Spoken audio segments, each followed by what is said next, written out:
Welcome back, everybody, for another deep dive, this time into the world of antidepressant medications. Oh, yeah. We're going to be talking about how they work, the different types, and some considerations for choosing the right one for you. Right.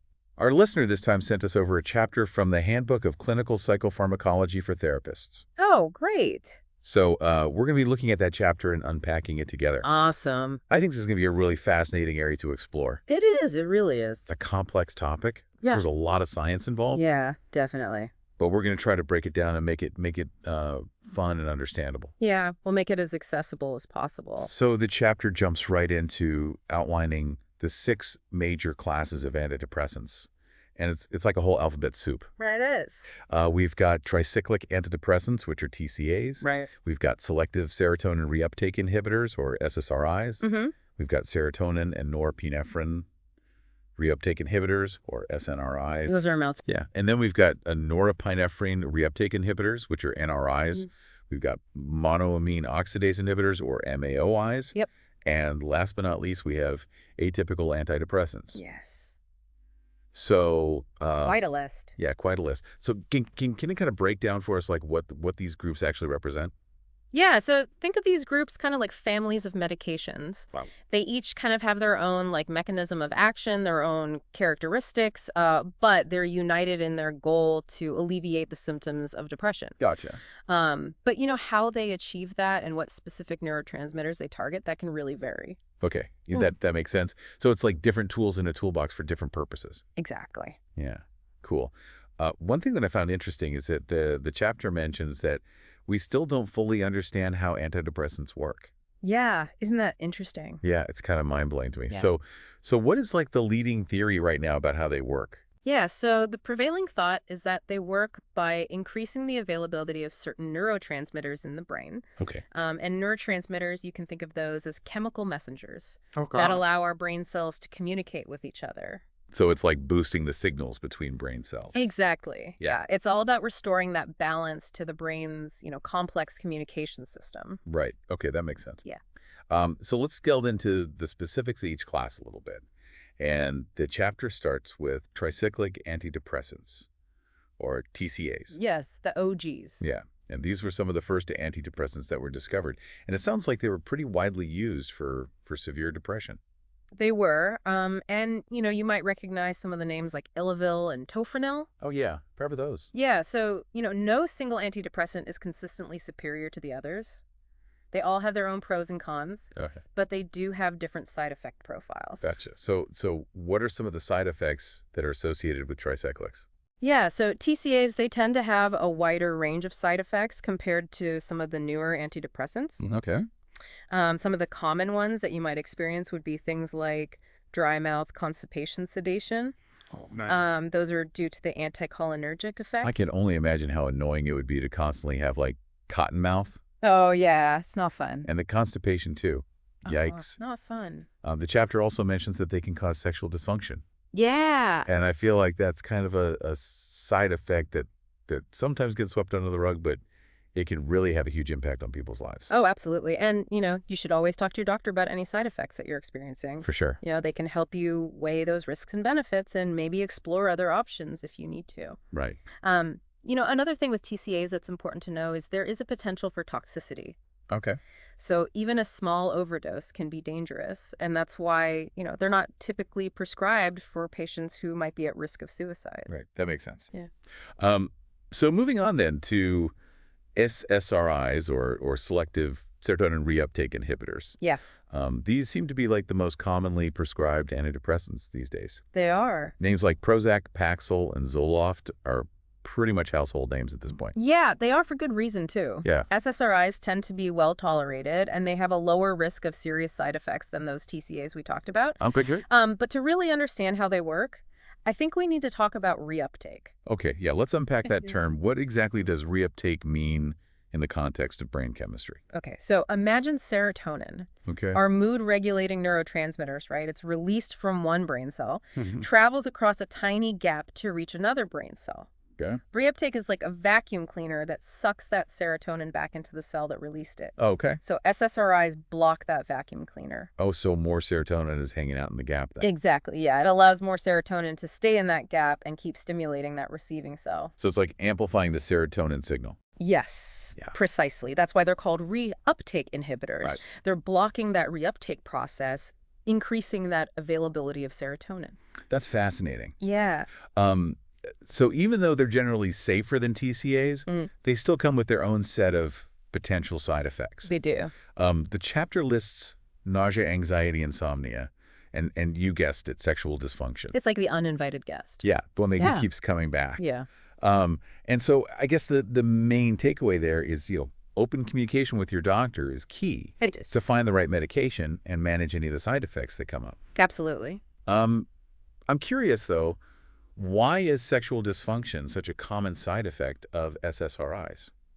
That's a great question. Because they're supposed to improve mood. Right. So why is that happening? It seems kind of counterintuitive. Yeah. So it's thought that the increased serotonin in certain areas of the brain, it can interfere with the complex interplay of hormones and neurotransmitters Okay. that are involved in sexual function. It's a very delicate balance. Yeah. And when that balance is disrupted, it can lead to a decrease in libido difficulty, achieving orgasm, and other sexual issues. It's like a domino effect. Yes. Like one thing gets changed in the brain and then all these other things happen. Exactly. But I know there are ways to address those side effects, right? There are. Yeah, sometimes just adjusting the dosage can help, or switching to a different SSRI might be an option. In some cases, doctors might prescribe additional medications like bupropion or a stimulant specifically to target those sexual side effects. That's reassuring to hear. Yeah, it's all about finding that personalized approach that works best for each person. Right. Yeah. Okay, cool. Yeah. So moving on then to the next group, which is SNRIs, Yes. or serotonin and norepinephrine reuptake inhibitors. Right. And the chapter mentions Effexor and Cymbalta as examples. And from what I understand, these medications work on both serotonin and norepinephrine, They do. potentially making them more effective for certain types of depression. Right. And, by targeting two key neurotransmitters involved in mood regulation, they may offer a broader spectrum of benefits. Okay. And norepinephrine is particularly involved in energy levels and focus. Gotcha. So SNRIs might be a good option for people experiencing fatigue and difficulty concentrating. So it's like a double whammy. Kinda, yeah. You get that boost. Yeah, that's fascinating. It is. And the science behind these medications is always evolving. Yeah, for sure. So then let's touch on norepinephrine reuptake inhibitors, or NRIs. Yes. These are medications like Strattera, which is primarily used to treat ADHD. Right. So I'm curious, a medication for ADHD can also have antidepressant effects? It can. Is that because norepinephrine plays a role in both attention and mood? It does, yep. So NRIs work by increasing norepinephrine, Okay. which can improve focus and alertness. Mm-hmm. And for some people, that boost in norepinephrine can also improve mood, Okay. particularly in cases of depression where fatigue and low energy are really prominent symptoms. It's amazing how much overlap there is between different mental health conditions It is. and how certain neurotransmitters can be involved in so many different systems. Yeah, it really speaks to the intricate and interconnected nature of the brain. Yeah, totally. Well, before we dive into atypical antidepressants and MAOIs, Yeah. I do want to emphasize that medication is just one piece of the puzzle when it comes to treating depression. Absolutely. The chapter really stresses the importance of a holistic approach to treatment, Yes. including therapy and lifestyle changes. Right, because, while antidepressants can be really helpful in managing symptoms, Yeah. they're most effective when they're combined with other strategies Okay. that address those underlying causes of depression and promote well-being overall. Right. So it's not just about taking a pill. It's about addressing the whole person. Exactly. That's a great point. Yeah. All right. Well, I'm ready to dive into those atypical antidepressants and MAOIs. Okay, let's do it. Bring on the mystery medications. All right. Okay, so those mystery medications, you mentioned atypical antidepressants, they don't really fit neatly into those other categories we've talked about. Okay, that sounds intriguing. The chapter mentions a few examples like bupropion, trazodone, and mirtazapine. What makes them so unique? Well, each of these medications kind of has its own distinct mechanism of action and side effect profile. Okay. Bupropion, for instance, is known for its energizing effects and its lack of sexual side effects, which is a big advantage over a lot of other antidepressants.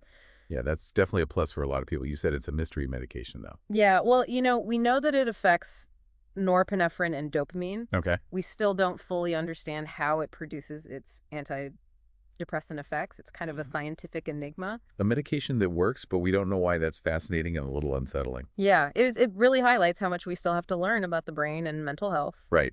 Now, trazodone is another interesting one. It's primarily used for sleep problems that are associated with depression because it has sedative properties. So it's like a 2-for-1 deal. Exactly. It harnesses both mood and sleep. Yeah, that's great. And then mirtazapine, that's the one that's known for its appetite-stimulating effects, right? That's right. Yeah. So it can be helpful for people who are experiencing weight loss or poor appetite due to depression. So it sounds like these atypical antidepressants are kind of like specialized tools for addressing certain aspects of depression. Yeah, that's a great analogy. They offer options when the more traditional antidepressants might not be suitable or effective.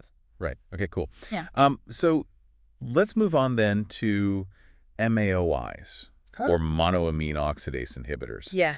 These were some of the earliest antidepressants developed, but they've kind of fallen out of favor because of their potential for serious side effects. They have, yeah. The chapter mentions the term hypertensive crisis, which sounds pretty scary. Yeah, it can be quite serious. Okay, so how do MAOs work, and what is a hypertensive crisis? Okay, so MAOIs work by inhibiting an enzyme called monoamine oxidase. Yeah. And this enzyme is responsible for breaking down certain neurotransmitters in the body, including tyramine. Tyramine, is that a neurotransmitter? It's not exactly. It's an amino acid that's found in certain foods, Okay. like aged cheeses, cured meats, and fermented products. So what's the connection between MAOIs and tyramine? Okay, so when MAOIs prevent the breakdown of tyramine, it can build up in the body and cause a sudden dangerous spike in blood pressure. Oh, okay. And that's the hypertensive crisis. So people taking MAOIs have to be really careful about what they eat. They do. It's a major lifestyle change. Oh. It involves avoiding a long list of foods and beverages. Gotcha. And there's also a lot of drug interactions to be aware of, which makes MAOIs pretty challenging to manage. It's like walking a tightrope. It's one wrong step and there can be serious consequences. Yeah, the chapter does mention that there are newer MAOIs like saligelin, which comes as a transdermal patch, that have a lower risk of these interactions. Yeah, thankfully research has led to the development of safer MAOIs, but they still require careful monitoring and, you got to stick to those dietary restrictions. Right, for sure. Well, let's shift gears a bit and talk about the importance of a holistic approach to treating depression. Yes. Medication is just one piece of the puzzle. It is. The chapter really emphasizes the role of psychotherapy in addressing the underlying psychological and emotional factors that contribute to depression. Right. Therapy provides that safe and supportive space to explore, your thoughts, feelings, and behaviors. Yeah. Develop coping mechanisms, challenge those negative thought patterns. So it's about gaining a deeper understanding of yourself and developing tools to manage life challenges. Exactly. And, there are different types of therapy out there. Right. Like cognitive behavioral therapy, or CBT, and interpersonal therapy, or IPT, which have been proven effective in treating depression. Okay, great. And what about lifestyle changes? What kind of role do those play? Oh, lifestyle changes are huge. Okay. Alongside therapy, they can really play a significant role in improving mood and overall well-being. Okay. Things like regular exercise has been shown to have antidepressant effects. Yeah. It boosts endorphins, reduces stress. I can definitely vouch for that. A good workout can really boost my mood. Yeah, it's like hitting the reset button. Totally. What other lifestyle changes would you recommend?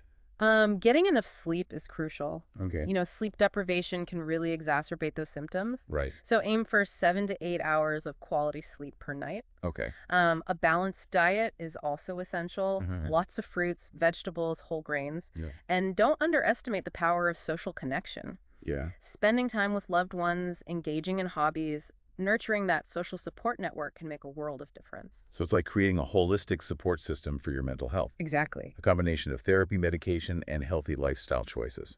Right. And remember, it's not about being perfect. Yeah. It's about making those small, sustainable changes over time that can have a big impact on your well-being. That makes sense. Now, before we wrap up this deep dive, I do want to talk about the process of finding the right medication. Okay. Because I know that can be a source of confusion and anxiety for people who are considering antidepressants. It can be. The chapter mentions that it's often a trial and error process. Yeah. Not every medication works for everyone, And side effects can be a challenge. They can be. It can feel really overwhelming. It can, but remember, you're not alone in this journey, and there are resources available to support you. Okay, that's good to hear. Yeah, working closely with a qualified healthcare professional, like a psychiatrist or a psychiatric nurse practitioner, is really essential. Okay. They can assess your individual needs, consider your medical history, help you navigate all those medication options. So it's like having a guide to help you through the medication maze. Exactly. They can also provide education about, different types of antidepressants. The potential benefits and risks and what to expect during the treatment process. So open communication with your healthcare provider is key. It's really important. Don't hesitate to ask questions. Yeah. Voice your concerns and advocate for your needs. Right. It's about being an active participant in your own mental health care. Absolutely. It's a Yeah. partnership built on trust, open communication, and a shared goal of improving your well-being. Yeah, it really is a partnership. The chapter also highlights the importance of patient education. Yeah. It's not just about taking a pill. Right. It's about understanding how the medication works, Right. what to expect, and how to manage potential challenges. Absolutely. So what kind of information do you think a doctor should provide to a patient who's starting an antidepressant? Well, I think it's crucial to start by explaining the biological basis of depression. Okay. A lot of people still have this misconception that depression is a sign of weakness or a Right. character flaw, and that can lead to shame and reluctance to seek help. It's so important to break down those stigmas. It is. Depression is a real medical condition It is. that requires treatment just like any other illness. Exactly. And, it's also about setting realistic expectations. Okay. Antidepressants aren't a magic bullet. Right. They usually take a few weeks to start working, and side effects can be a part of the process. So patience is key. Yeah, the chapter mentions that sticking with the treatment plan, Yes, even if you don't feel immediate results, is really crucial. it is. It's easy to get discouraged, but consistency is important. It's so important, and it's equally important to educate patients about those potential side effects, Right. how to manage them, when to seek medical attention. Okay. The more informed a patient is, the better equipped they'll be to navigate, all the ups and downs of treatment. Right. It's about feeling like you have a say in your own healthcare. Exactly. And speaking of options, the chapter also mentions over-the-counter alternatives like St. John's wort. Oh, yeah, the herbal remedy. Yeah. Have you heard about that? Does it actually work? There is some research to suggest that it can be effective for mild to moderate depression, Okay. but it's really crucial to talk to your doctor Yeah. before trying any herbal supplements because they can interact with other medications. It's always better to err on the side of caution. It is, especially when you're mixing medications and supplements. Yeah, for sure. One topic we haven't really talked about is electroconvulsive therapy, or ECT. Oh, yeah, ECT. I have to admit that one always kind of makes me think of those dramatic scenes in movies. I know. Is it still used today? It is, but it's very different from how it's portrayed in the past. Okay. ECT is actually a safe and effective treatment for severe depression, Okay. particularly when other treatments haven't worked. The chapter describes how it's administered under anesthesia Right. with muscle relaxant, so it's not the painful or traumatic experience that it once was. Exactly. It's really important to debunk those myths. Yeah. And provide accurate information about ECT. It can be a life-saving treatment for some people who are struggling with, severe and debilitating depression. That's good to know.